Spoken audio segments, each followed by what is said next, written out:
Hola amigos, ¿cómo están? Espero se encuentren muy bien. Yo soy Daniela Montañez y les doy la bienvenida a mi canal y a un nuevo episodio de Historias que valen la pena contar, donde damos voz a historias que merecen ser escuchadas. Antes de comenzar, te invito a suscribirte y activar la campanita de notificaciones para que no se pierdan ningún video. Hoy les traigo una historia que ocurrió en Francia. Y recuerden que cada historia tiene su propio valor y su propia lección. Los invito a que se unan a mí para iniciar con esta historia. Hoy traemos al canal una historia bastante peculiar, pero que le puede estar pasando a cualquier persona en estos momentos. No se trata de un feminicidio, pero sí de un acto en donde debemos tener cuidado de las personas con las que convivimos. El esposo amable, el padre colaborador, el abuelo cariñoso encarna hoy a un ser temido por la sociedad, esos que portan el aspecto de persona normal. Y es por eso que hoy hablaremos de la historia de Gisèle Pelicot. Me disculpan la pronunciación en este videíto, pero en este canal no hablamos francés. Gisèle, una mujer que permaneció ajena a los abusos que transcurrieron en casi una década, desde julio del 2011 hasta septiembre del 2020 en Mazan, en el sureste de Francia, pero que en este año 2024 ha iniciado el juicio y se ha vuelto un caso muy mediático.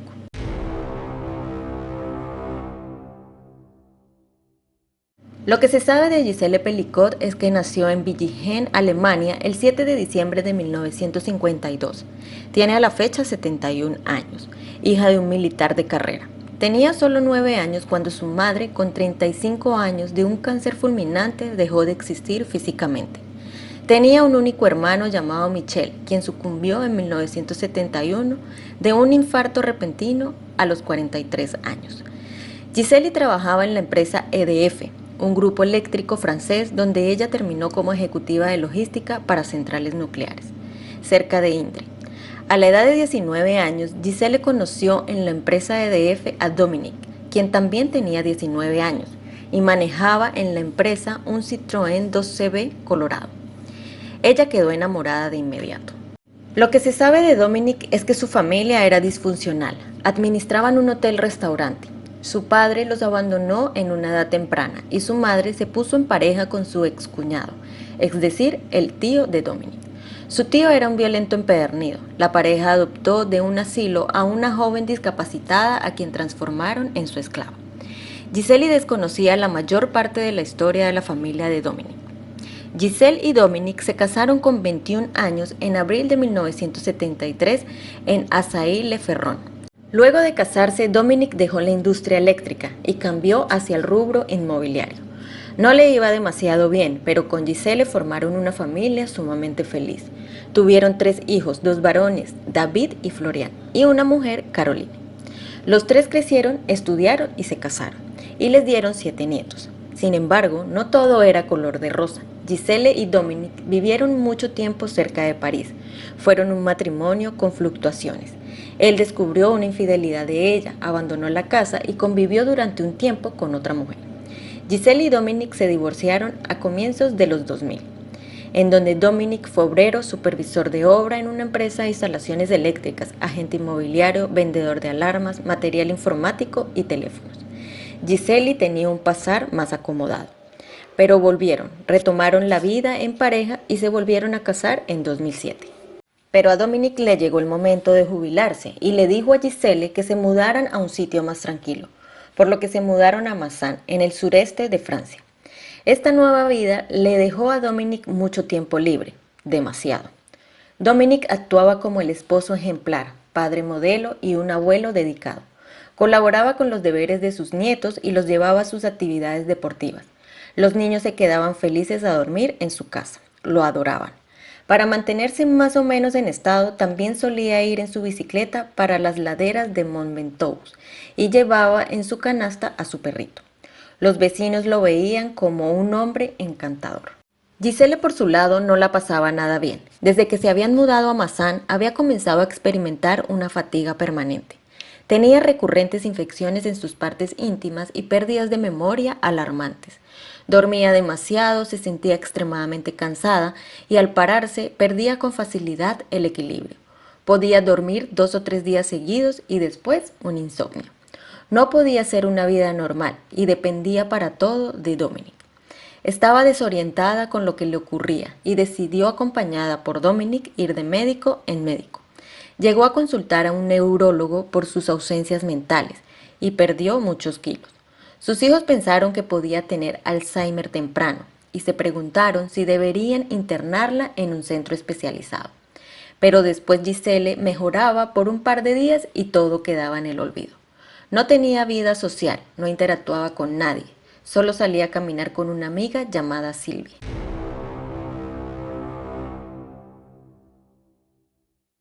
Según las investigaciones, el 12 de septiembre del 2020, Dominic para ese entonces tenía 67 años.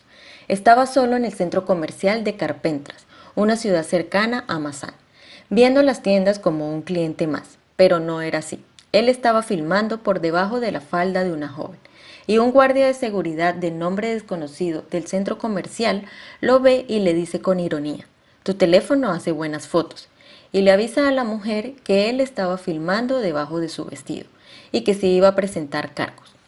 El guardia le pide su teléfono celular y una empleada de un local que estaba atenta a lo que ocurría dice que es la cuarta clienta que es filmada por él. El guardia se lleva a Dominic e inmediatamente llama a la policía y queda detenido.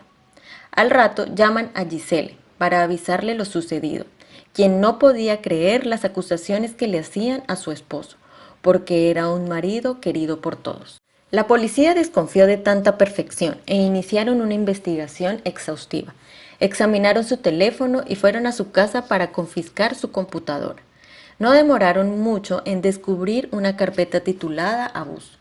Dentro hallaron más de 20.000 imágenes entre fotografías y videos detallados con fechas, nombres, edad, número de teléfono y naturaleza de los actos cometidos. Eran horas y horas de grabaciones que empezaban en julio del 2011 hasta la fecha de su repentina detención. Pero la gran sorpresa fue descubrir a la víctima. Se trataba de Giselle Pelicot, en al menos 92 abusos. Ella aparecía dormida en las filmaciones, mientras desconocidos de todas las edades, razas, profesiones y aspectos accedían sin restricciones a su cuerpo puesto en la cama. Algunas duraban hasta 6 horas. Ella estaba profundamente dormida por las potentes sustancias que le suministraba Dominic. Una y otra vez era la víctima inconsciente del peor de los atropellos, en su propia casa, en su propio cuarto, en su propia cama y con su propio marido como testigo filmándola. El 2 de noviembre, casi 2 meses después de que detuvieran a Dominic, la policía llamó a Giselle a la comisaría, que para el 2020 tenía 67 años.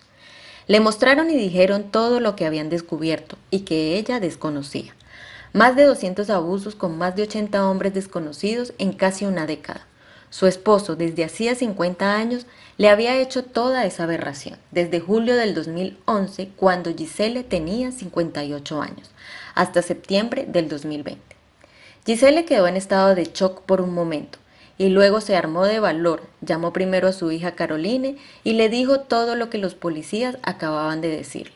Caroline llamó a sus hermanos, lloraron juntos ante tanto dolor y humillación. Después de 2 años de trabajo intenso, en 2024 las autoridades lograron identificar y detener a 54 hombres. De ellos, 2 fueron liberados por falta de mérito y 1 dejó de existir físicamente. Quedaron 51 para enfrentar el juicio, de los que solo hay dibujos y ningún apellido. Algunos son Adrien L. de 34 años, Matthew D. de 49 años, Redowan E. de 55 años. De los demás no se saben los nombres hasta el momento. Estos hombres son de todas las edades, desde los 26 a los 74 años, y de las más variadas ocupaciones y sin antecedentes policiales. Gente común y corriente, personas de pueblo, vecinos, padres y amigos que luego volvían a sus vidas como si nada hubiese pasado. Algunos incluso habían pedido verla antes para ver si la encontraban atractiva, y Dominic accedía diciéndoles a dónde estaba haciendo el mercado, para que la fueran a ver sin que ella se diera cuenta. El juicio comenzó el 2 de septiembre del 2024, en donde se dio a conocer el sitio web coco.gg, una plataforma que se dedicaba a subir contenidos súper ilegales, pero que ya fue cerrada. Dominic chateaba con otros hombres, los convencía de lo que tenían que hacer para mirar él. Les daba instrucciones, tenían que esperar 1 hora hasta que las sustancias hicieran efecto. Luego debían estacionar el carro lejos de su casa para no despertar sospechas. Los dejaba entrar una vez que ella estaba profundamente dormida. Tenían que desvestirse en la cocina para no olvidarse de nada. En invierno tenían que calentar sus manos, no podían ir con olor a cigarro o perfume, porque eso podía despertarla, o dejar olores que llamaran la atención. No podían usar preservativos, tenían que tener las uñas limpias y si ella movía un brazo se tenían que ir de inmediato. Esas eran las reglas. Dominic había sido asesorado online por una enfermera y así había aprendido cómo suministrarle esas sustancias a Giselle. El Seguro Nacional de Enfermedad francés Assurance Maladie corroboró que Dominic llegó a encargar 450 píldoras en un año. También se dio a conocer que en la colección de fotos indeseadas aparecía su hija Caroline Darian, hoy con 45 años, y de sus dos nueras, Celine de 48 años, esposa de su hijo David Pellicot, y Aurora P. de 37 años, la expareja de su hijo Florian Pellicot. Ambas consideraban a Dominic el suegro perfecto y servicial, y creían ser parte de una familia ideal y cariñosa. Dominic había instalado en su casa sistema de toma de fotografías en forma de ráfaga, en el baño y en los cuartos. Así obtenía las fotos que coleccionaba. Con las investigaciones también se dio a conocer que Dominic le había propuesto a Giselle practicar el intercambio de parejas. Una vez hasta llegaron a ir a un club swinger, pero ella no pudo avanzar, se negó. Dominic comenzó a indagar en internet y en todas sus posibilidades eróticas. Giselle se enojaba porque veía que su marido le tomaba fotos cuando se estaba duchando o en la piscina de su casa sin su permiso. Eso la incomodaba. Casi todos los detenidos recurren a lo mismo y dicen haber creído que la pareja Pellicot era libertina y que ellos desconocían que ella estuviera dormida. Los exámenes ginecológicos de Giselle demostraron múltiples signos de abuso forzado y la presencia de al menos 4 infecciones de transmisión. Dominic en sus declaraciones reconoció su culpa de lo que hizo. Rogó perdón a Giselle, a sus hijos, nietos, a la esposa de otro acusado a quien también dormía, la señora Cilia, que con permiso de su esposo Jean-Pierre Marechal, de 63 años y padre de 6 hijos, ambos abusaban de ella. Dominic intentó justificar los motivos inexplicables de sus actos. Se refirió a los abusos que él mismo habría experimentado durante su infancia. Se refirió a 2 eventos traumáticos. A los 9 años fue abusado por un enfermero en un hospital y a los 14 participó de un abuso grupal a una menor, presionado por sus compañeros del mundo de la construcción con quienes trabajaba. Otros casos que lo involucraron fue un intento de abuso el 11 de mayo de 1999 en Seine-et-Marne, donde habrían usado sustancias para intentar dormir a la agente inmobiliaria Estela B., de 19 años, mientras mostraban un departamento. Dominic intentó negarlo, pero su ADN coincidió con el que había sido recolectado bajo el zapato de Estela y terminó admitiendo el hecho. El 14 de octubre de 2022 fue acusado por un antiguo caso sin resolver, que era de diciembre de 1991. La víctima se llamaba Sophie Narmé, tenía 23 años, y los hechos habían ocurrido en el distrito 19 de la capital francesa, París. Ella trabajaba para una inmobiliaria y fue hallada sin vida en un departamento que debía mostrarle a un cliente. Dominic negó nuevamente haber sido él. A Dominic un psicólogo lo examinó en septiembre del 2020 y demostró que no presentaba problemas mentales ni patologías que le impedían discernir lo bueno de lo malo, y que tiene una personalidad de 2 caras. Por un lado, es un patriarca en el que sus allegados pueden confiar, y por el otro usa la mentira y el secretismo. Dominic seguramente vivirá los próximos años de su vida en prisión.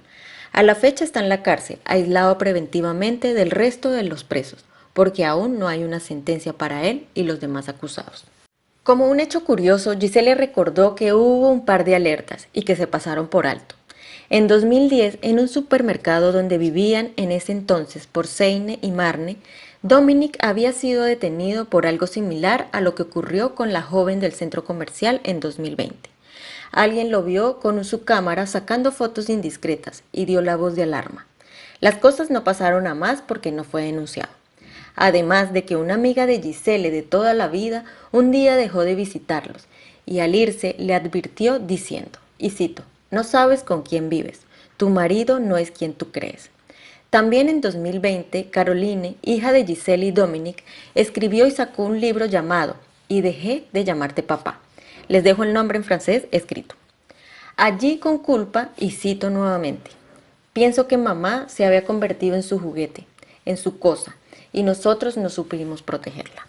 Este caso pica y se extiende, como veríamos en Venezuela. Giselle, aunque ya está divorciada, afirma que hasta el final de este proceso será Madame Pellicot, por solidaridad a sus hijos que llevan este apellido. Giselle hoy ha tomado la bandera de que la vergüenza tiene que cambiar de bando, y por ello ha decidido hablar y mostrar su cara una y otra vez, sin bajar la mirada. Se ha convertido en una heroína en defensa de todas las víctimas de delito y una abanderada para denunciar el horror de la sumisión química. Ella dice, y cito, muchas mujeres no tienen pruebas. Yo tengo las pruebas de lo que me ha sucedido. Durante 50 años viví con un hombre del que no imaginaba que pudiera cometer estos actos de abuso. Él es consciente de estos actos. Tenía plena confianza en él. Amé a este hombre durante 50 años. Habría puesto mis 2 manos en el fuego por él. No merecía eso. Y bueno amigos, así llegamos al final de la historia de hoy. Un suceso bastante impresionante y que le puede estar sucediendo a alguien allá afuera. Pero solo puedo decir que no hay que tener miedo a ser juzgado por los demás, ni del qué dirán. Cada persona sabe lo que es y no hay que sentirse avergonzado por los actos que cometen otras personas. Hoy a Dominique Pellicot no lo juzgan en Francia, lo juzgan los ojos del mundo. Cuando se tenga un avance sobre este caso, haremos una actualización. Nos vemos en un próximo videito amigos. Les agradezco mucho por acompañarnos en esta entrega. Si disfrutaron del contenido y les pareció interesante e informativo, no olviden darle un me gusta. También me gustaría conocer sus opiniones sobre este caso. No duden en dejar sus comentarios, siempre con respeto hacia las víctimas y sus familias. Su apoyo nos ayuda a seguir creando contenido que promueve la reflexión y sobre todo conciencia. Que Dios los bendiga a todos y hasta la próxima. Adiós.